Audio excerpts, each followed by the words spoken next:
Our baby will be happy.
There, in her stomach. Calm down and let me see it.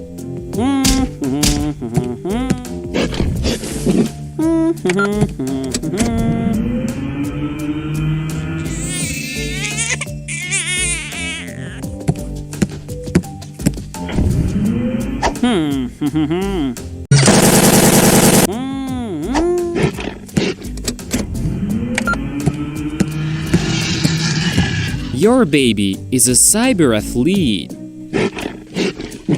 He simply lacks this gaming adrenaline.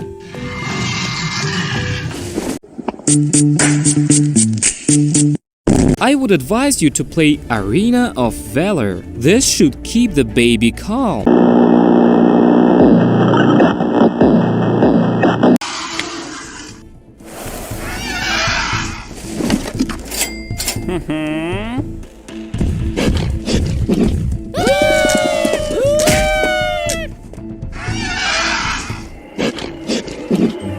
Give me a call if something happens.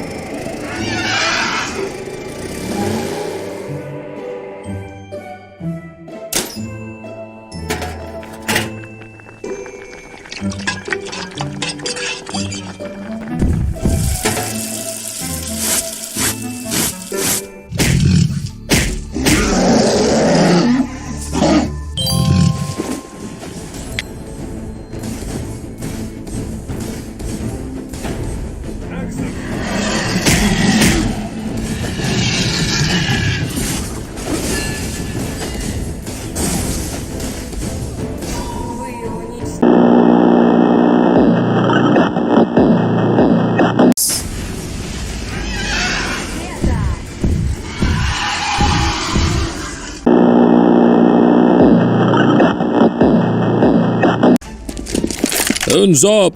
You are under arrest for attacking the police. Friends, let us resolve the issue peacefully. I don't take bribes. What if I help you to get the exclusive skin of Snow Maiden in Arena of Valor?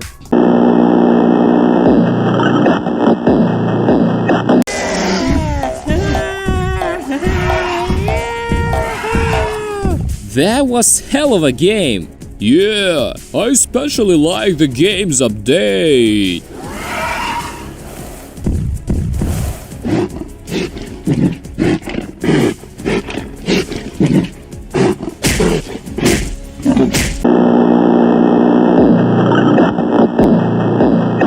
There you have it. The baby is calm now. Download the Arena of Valor absolutely for free.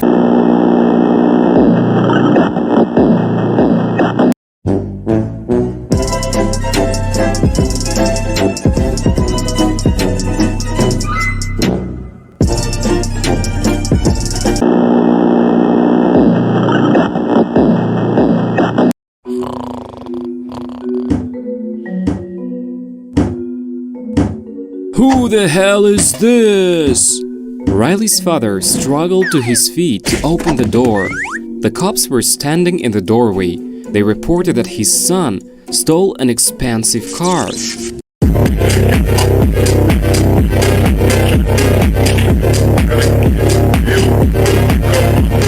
tried to evade detection driving around the city. He hit a granny at the crosswalk and fled. This time, he faced a real prison term.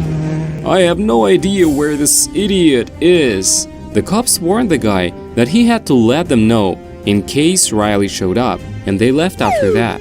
The men watched them from the window, and as soon as they left, he ran outside. Of course, he knew where to look for his careless son. The boy was hanging out with his friends in the garage. They were looking for you, idiot. He told Riley that he urgently needed to lay low until things calmed down. They saw an advertising banner near the garage. It was a great opportunity to hide the boy in a summer camp, and it was absolutely for free. The man looked at his watch. They almost didn't have any time before the departure, so they ran to the bus station. The bus was already parked there. People were sitting in their seats, and the kind driver was packing the suitcases.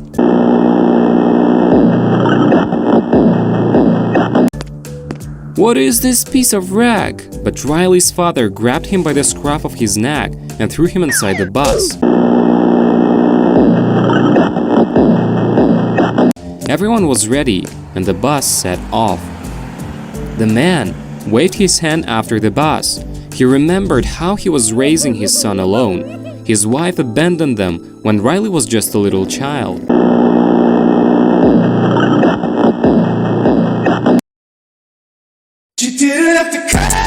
She found herself a rich old man and drove away to live by the sea. When the bus left the city, the teenagers were having fun, joking and getting to know each other. Riley, too, got into a conversation with his neighbor. Austin seemed not as stupid as everyone else. Suddenly, the bus began to shake. The blinds went down on all of the windows, and the driver released the steering wheel with a calm face. The panic began. This is one of the camp's rules. No one should know where we are. Even the camp's workers are not aware of that. The bus quietly continued to go on autopilot. It was already quite dark outside when the bus arrived at the location. Counselor Cheery was crying on the parking lot. The camp's director died. The guys didn't understand anything. How could this happen? Cheery asked them to follow her. They entered an old building with a creaky floor. One of the guys began to check whether the dead man was real. But suddenly, the director woke up. Everyone squealed and hid somewhere. Ah, you, an old witch. You forgot again that I come to life every night at midnight exactly. The guys burst laughing. It was a cool show the old man came up with, only it wasn't fun for Riley. The stupid and reckless teenagers were enjoying the stupid jokes, and the director was acting like a clown.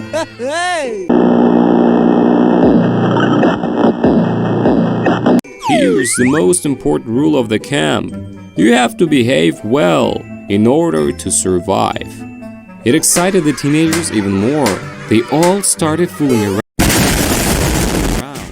George kicked Tim. "That's it. I will die now." The fight broke out. The counselor tried to pull the fighters apart.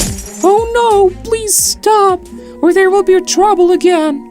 The director looked at them with his frowning face and said that there wasn't a single person who had ever gotten out alive because everyone behaved very badly.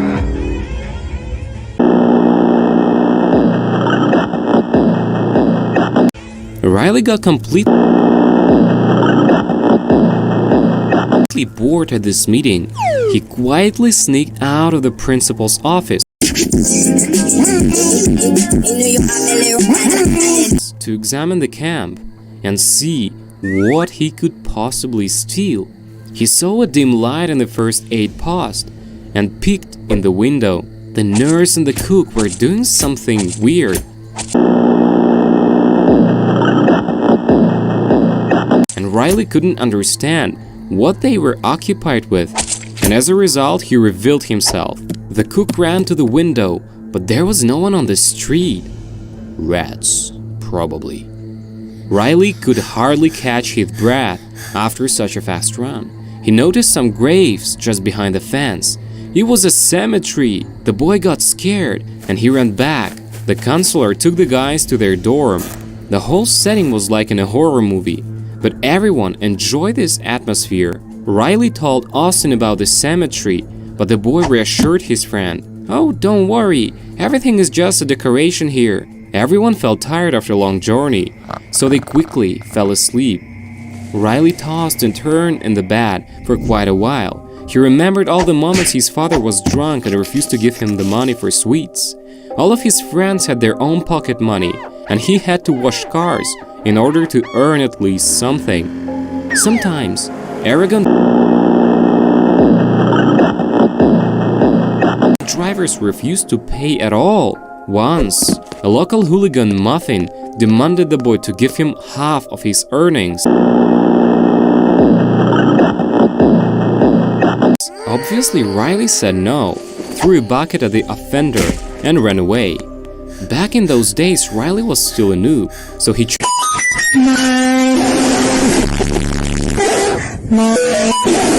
chose to hide from the bully. He was doing it for quite a while until he learned that Muffin had mysteriously disappeared.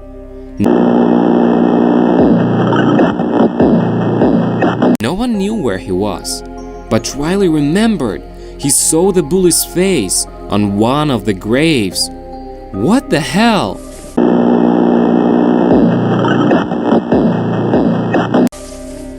Suddenly, Riley heard a strange sound. He looked around, but everyone was asleep.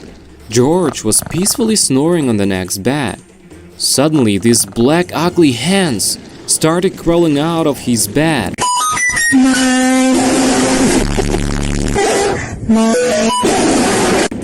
Riley hid under the blankets, while the hands grabbed their victim and dragged him inside the bed. Riley was shocked. Austin, wake up!" He told him everything he'd just seen, but his friend was so sleepy he just turned over to the other side and muttered that he needs some milk. It was just a bad dream. Riley felt terrified to go back to the bunk, so he just sat down by the bedside table and looked around.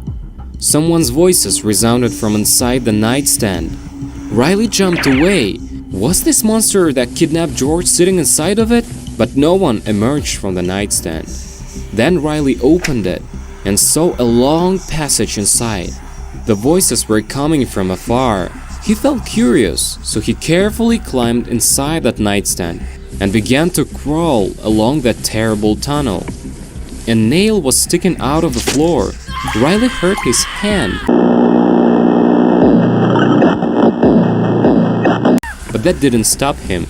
He continued to crawl further. In some places, the tunnel split in different directions, so the boy had to randomly choose where to turn. As a result, he got lost. But fortunately, the voices resounded closer and closer to him. From the distance, he saw a room that resembled a torture chamber.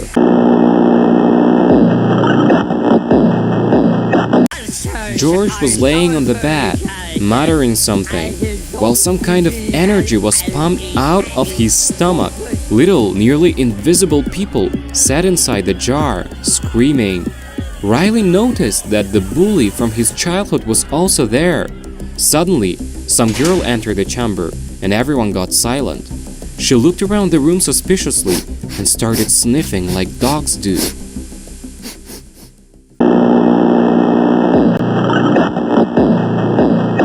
Riley hid and decided to wait out. But at the moment he decided to check again, The girl vanished. He wanted to call George, but she appeared right in front of his face. Riley quickly crawled back. Traces of his own blood helped him to find his way back. Riley stormed out of that nightstand. It was morning already. "Wake up, everyone! Some strange girl kidnapped George!"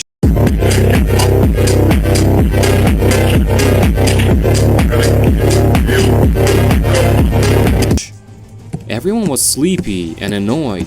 They were getting out of their beds. Rosita checked the nightstand. "There is no one inside. But there was a tunnel. I crawled through and saw her killing George." Everyone started laughing. Nobody believed Riley.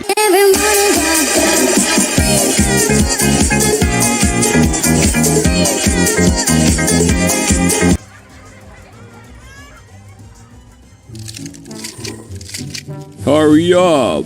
Samantha is waiting.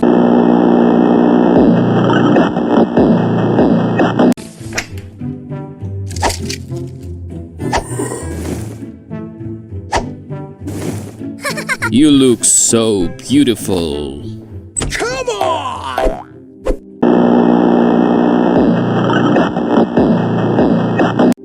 Samantha handed out jars with salts to the camp staff. "Well done, you guys. You did a great job." Everyone devoured their tasty meals with great appetite. While the souls were begging for mercy, You were told to behave well.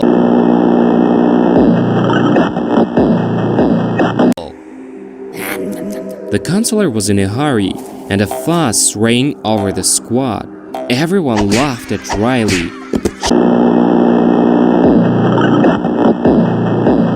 She came to inform the children that it was the time to have their breakfast. On the way to the dining room, Tim asked the guys to help him because he could not see well. His glasses were broken. Darina tripped him, and the poor guy ended up writhing in pain on the floor. But it was even worse in the dining room. Children found something alive in their food.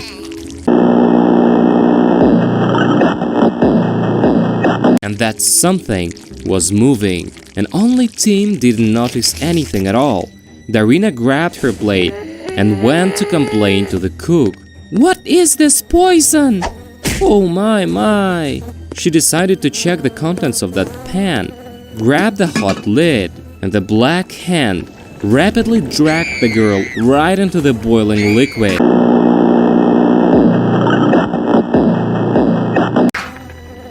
The teenagers came running to the noise. Darina was gone. The cook told them that the camp took the girl for misbehavior. "Darina is just about to get cooked for your dinner." Suddenly, one of the kids felt sick. He was in pain, and the guys decided to take him to the first aid post. The nurse was very unhappy. She threw poor Tim on the couch and kicked everyone else out.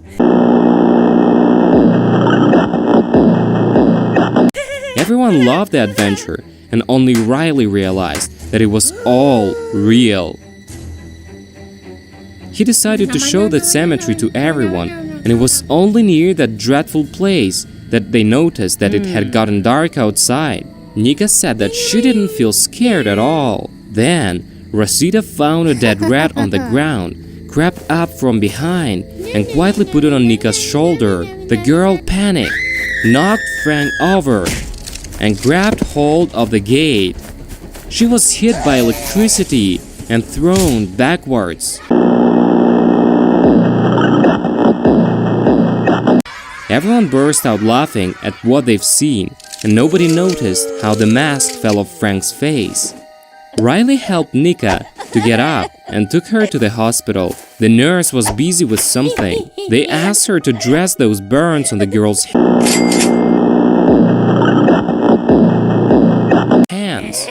The disgruntled woman took out some smelly ointment while Riley sat there, examining the room. "Where did Tim disappear?" "He was taken by the camp.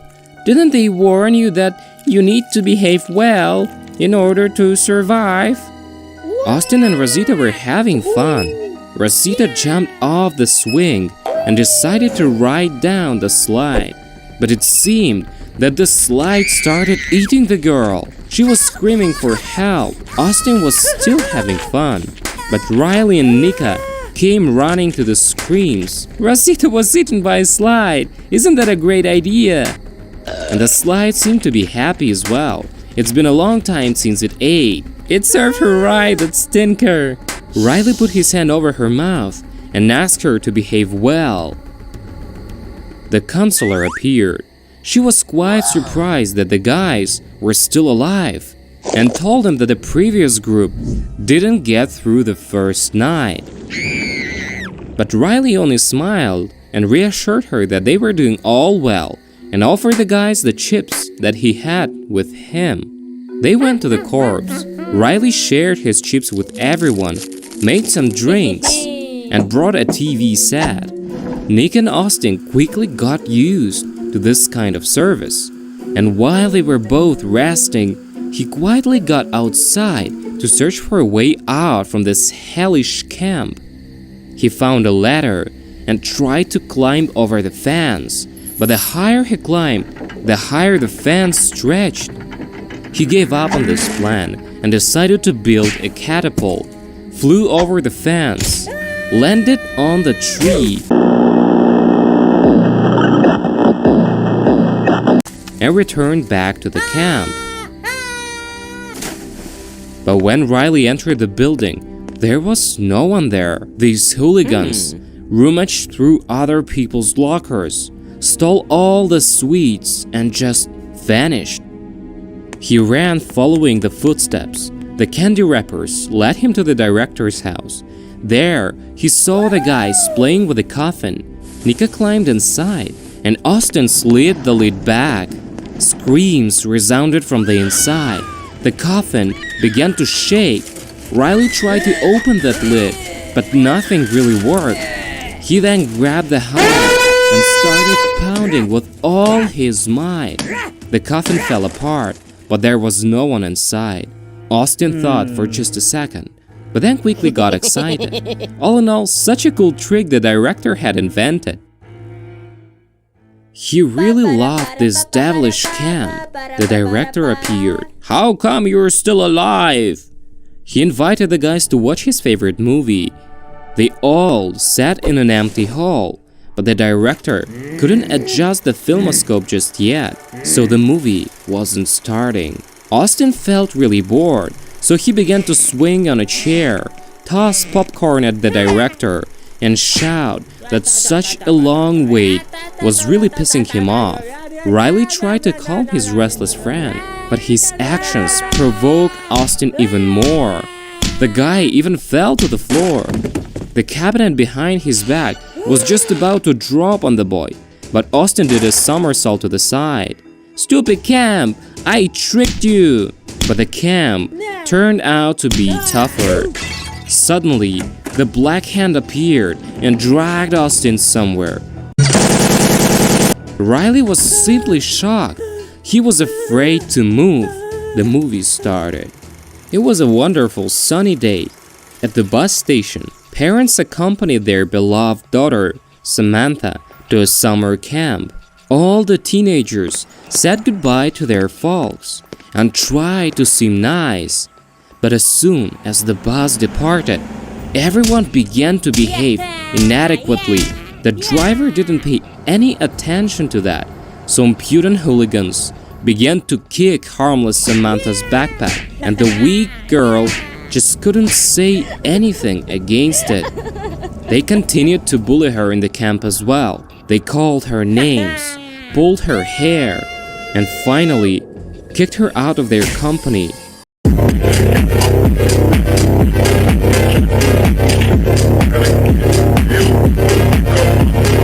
Samantha tried to complain about bullies to the counselor, but the woman just shrugged her shoulders and did nothing.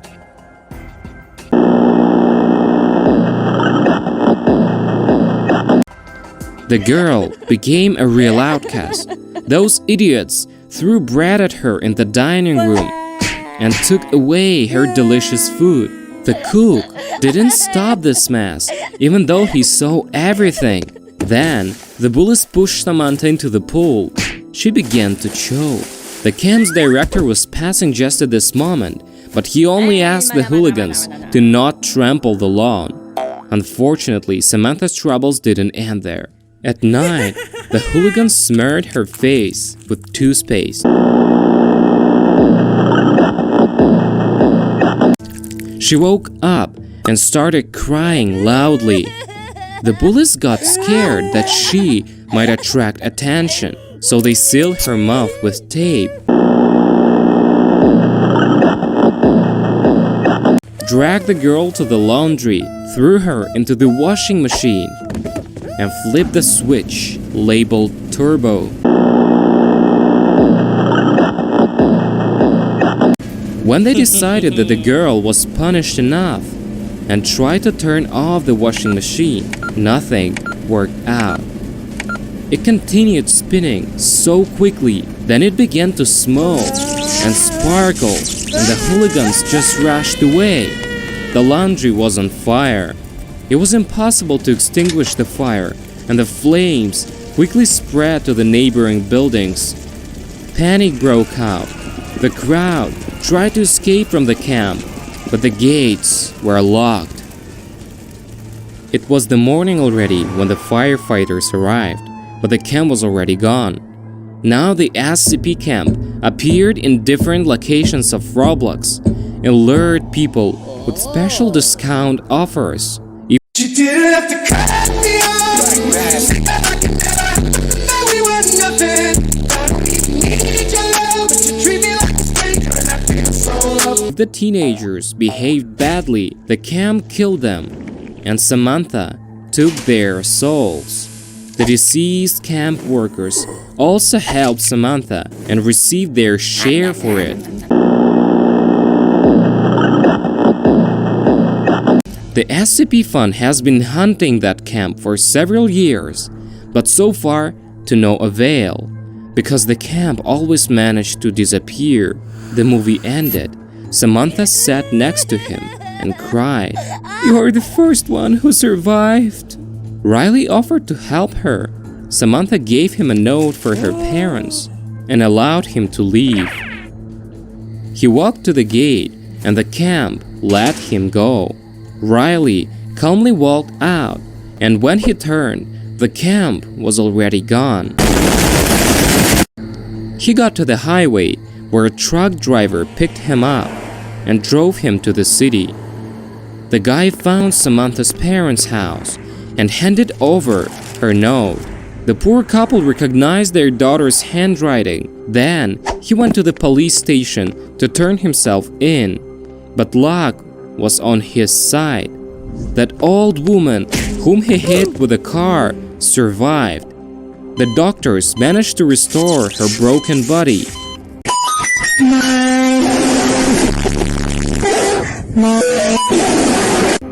And the car that he stole from the deputy turned out to be bought with stolen money. And while Riley was in that camp, the deputy was imprisoned for a bribe.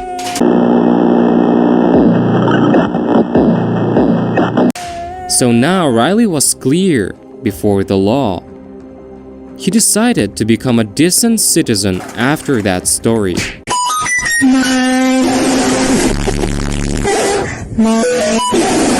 He started helping his father around the house, met volunteers for homeless animals from his garage.